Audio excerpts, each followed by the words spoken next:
मी आत्महत्या केली. हा उपासनींचा पराभव नव्हता.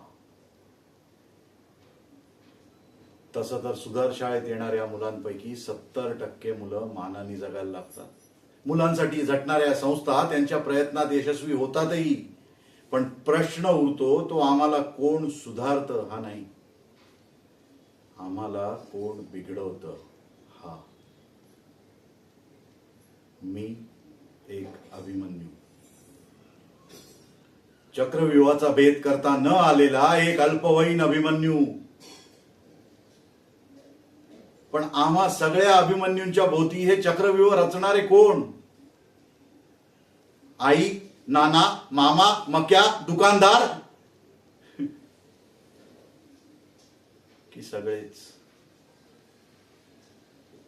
घरोघरच्या अभिमन्यूंच्या भोवती हे चक्रव्यूह रचणारे कोण?